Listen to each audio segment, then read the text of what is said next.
Brad. Such a perfect specimen of manhood. So dominant. You know, like so many other of your fans, I first saw you in the Rocky Horror Picture Show in the 70s. And when you see somebody in a movie for the first time, it's sometimes hard to tell how good they are. You don't know, is this all they can do? Do they do other things too? Is this what they're really like? Or, you know, how much are they acting? And so I saw you, I guess it was probably like the late 80s, in Wise Guy, the TV series. Yes. And you played a kind of Phil Spector-ish, brilliant but crazy record producer. That's right. And a great, really terrific performance. And that's, I think, is when I really got the picture. Wow, he's really good at doing all kinds of things. So, that's so nice. I mean, it's sort of important for me because, you know, that first performance that sort of introduced me to everybody was so out there and so... I'll say, yeah. So kind of outrageous that, you know, I was a very quiet boy for a while, you know, just to make sure that people got it, that, you know, that wasn't necessarily who I was.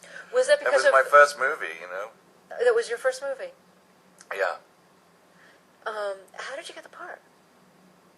I got the part because I used to work a great deal at a theatre in London called the Royal Court.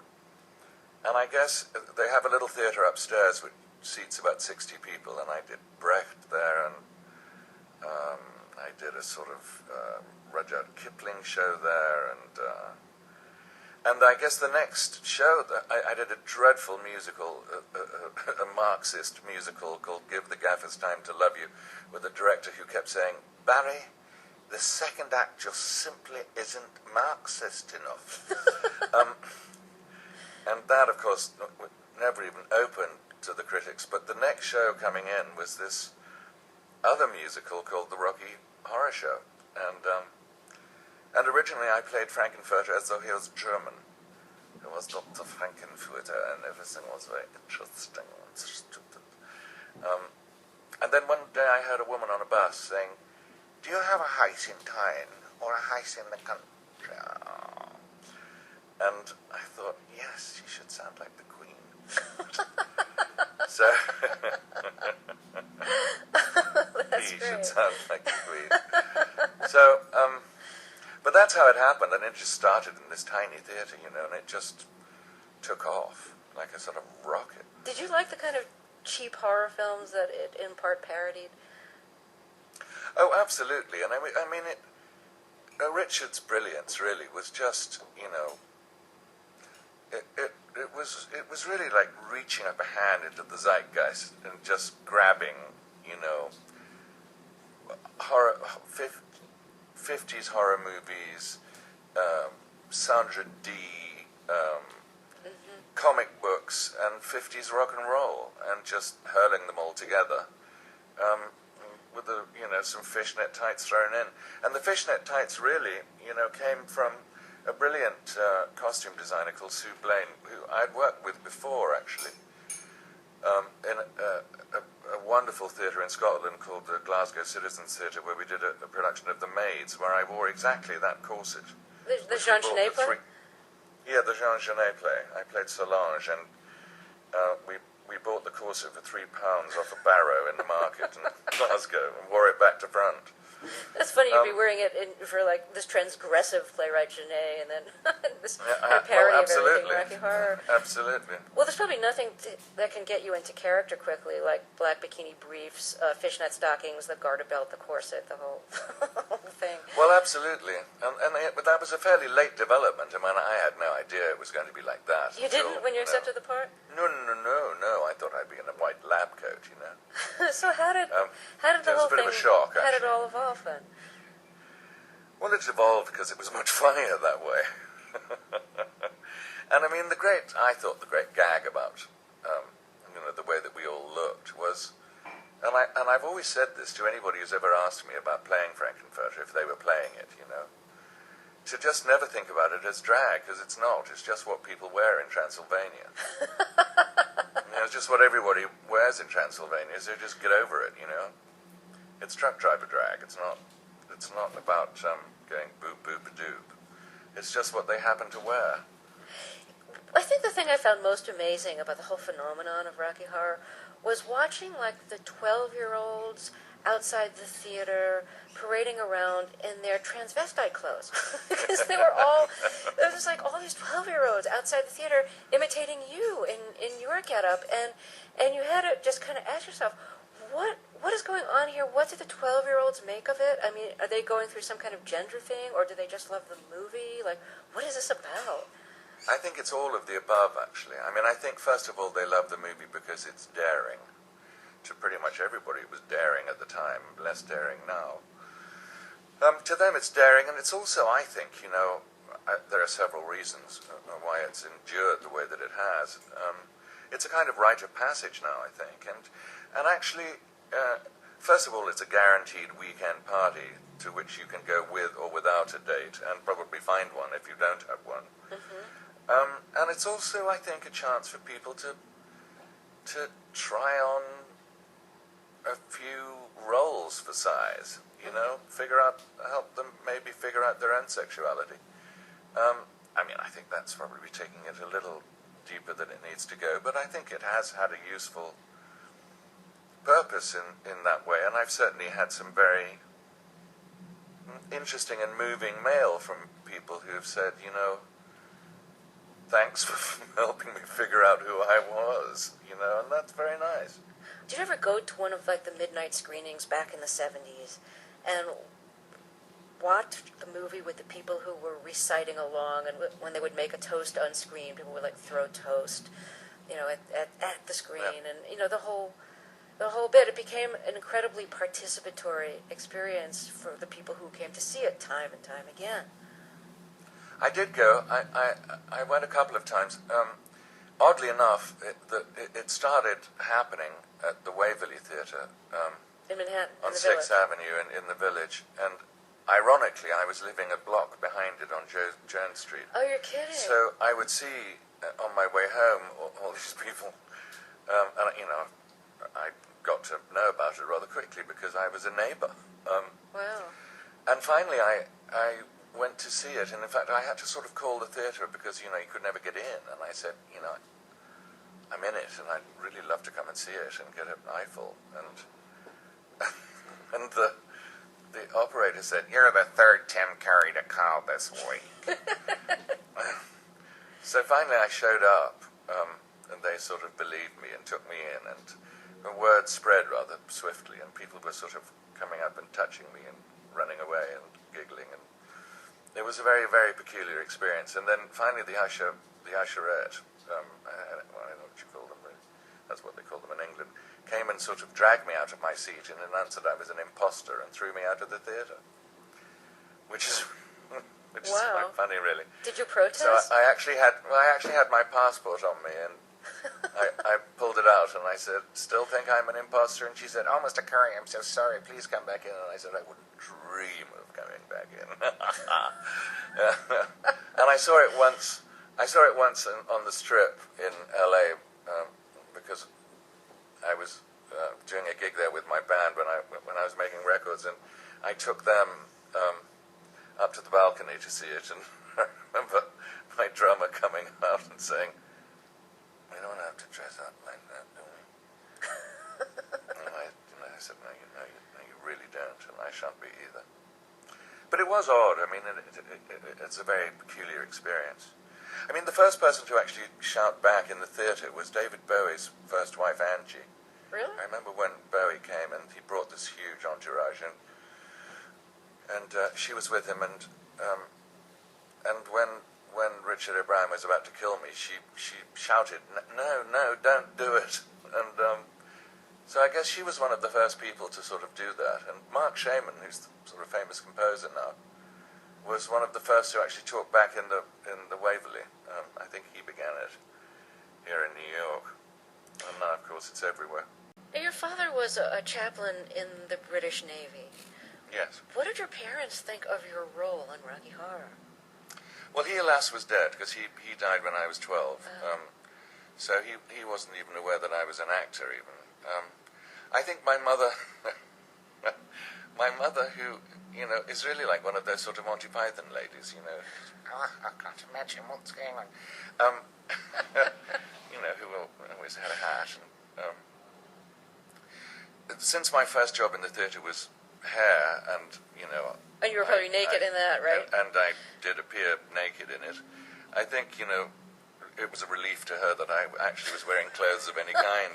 At least you were covered by a corset and garters. She was happily unaware that that part of the character, particularly Frank-N-Furter, it is most gracious, was based on her. In what way? Well, it was sort of her telephone voice, Do you have any tattoos, Brad? My sister, when she saw it, fell on the floor and said, does she know? And I said, no, she has absolutely no idea, and please don't tell her. She thought it was very, very amusing and brought all her friends. So she was pretty hip lady, my mother, and she got it. I mean, astonishingly. She loved it. Really She didn't funny. like it as much as the Pirates of Penzance, which I did at Drury Lane, because the Queen Mother came to that, and that, was the total seal of approval of my career. And I would bet that the Queen Mother did not go to Hair or Rocky Horror. I don't think she went to either, although Princess Margaret did come to Rocky Horror and had a wonderful time. Really? And so did Princess Diana, actually requested to meet me because she was such a Rocky Horror fan. So did you ever meet Princess Diana? I did actually meet Princess Diana.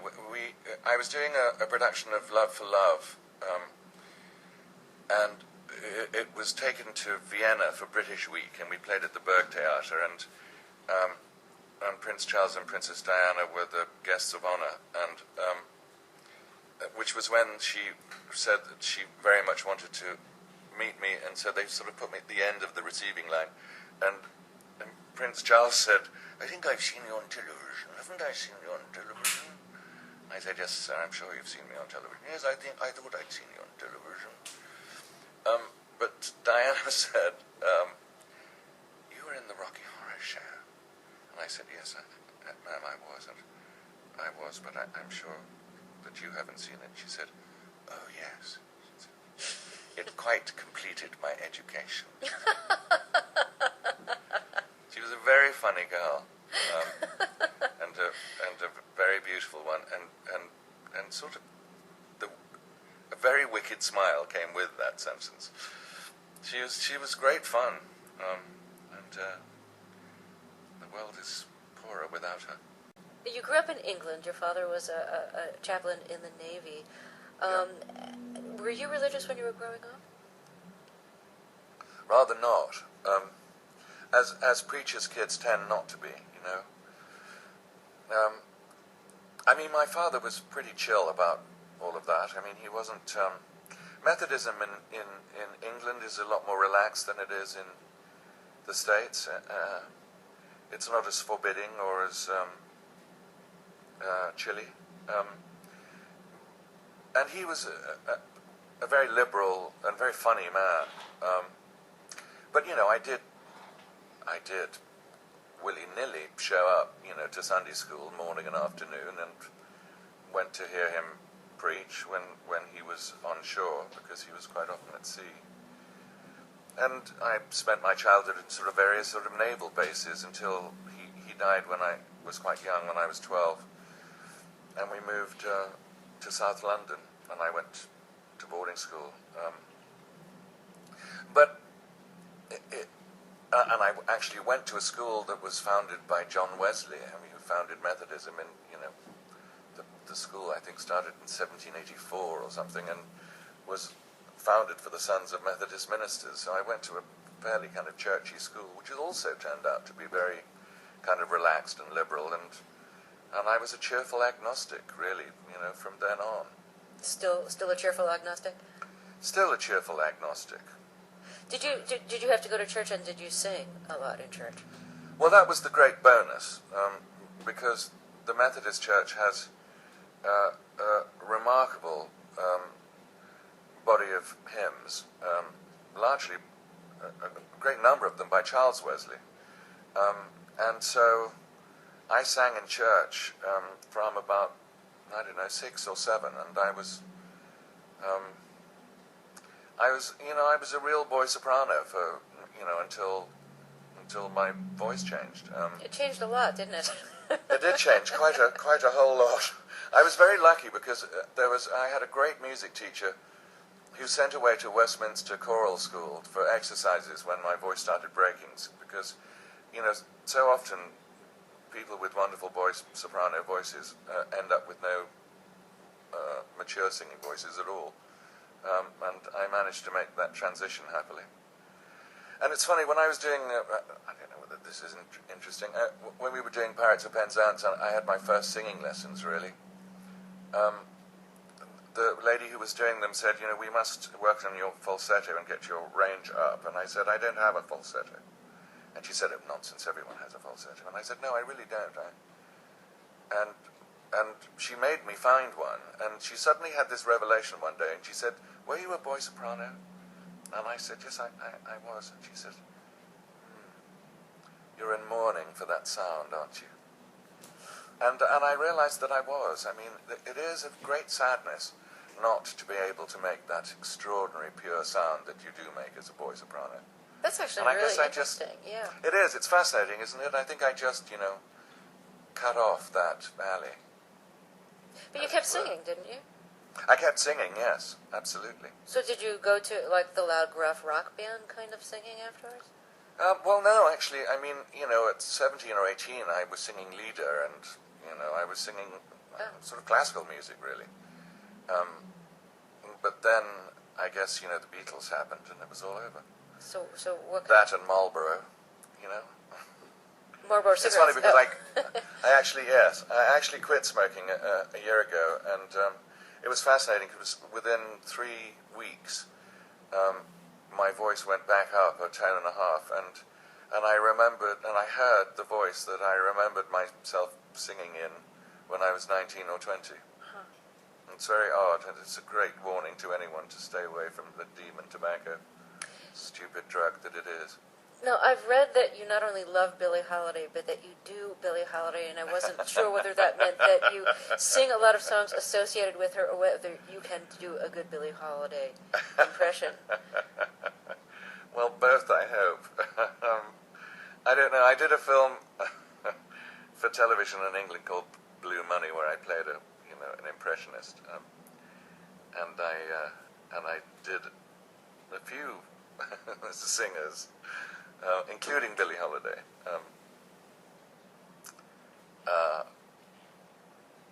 Who else did I do? I did Ray Charles, and I did Elvis, and I don't know. Yes, I do Billie Holiday. Whether you would want to hear it now, I sort of doubt. Well, but you'd be wrong, because I'd love to hear it if you were game. Them that God shall give, them that's not shall lose. So the Bible says, it still is news.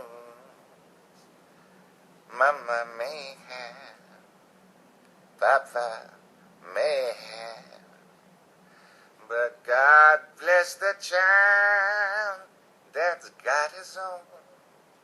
Oh, it's much too early in the morning for that. Did her singing influence you a lot? Even though hugely. I didn't listen to anybody else for about 2 years when I was 18. I was just, this awful, depressive teenager listening to Billie Holiday and wondering, which gloomy Sunday I was going to throw myself under a car. Oh, yeah. Which you know how it is. Which period were you mostly listening to of her? Mostly the really early stuff. Mm-hmm. I find the later stuff very... Because you were singing in the later voice. Very unhappy. Right. Yeah. That's the voice you were Well, I'm just doing. singing the later voice because, of course, I'm singing 8 times a week, and right. I don't quite have the control over my voice that I do. Really, it doesn't actually sort of start to warm up until the evening. It's weird when you do a musical because you sing so hard and so regularly that your voice kind of goes into shock until it actually has to be produced for that evening. Did you always know that you had that ability to mimic? Yes, I think, you have it or you don't.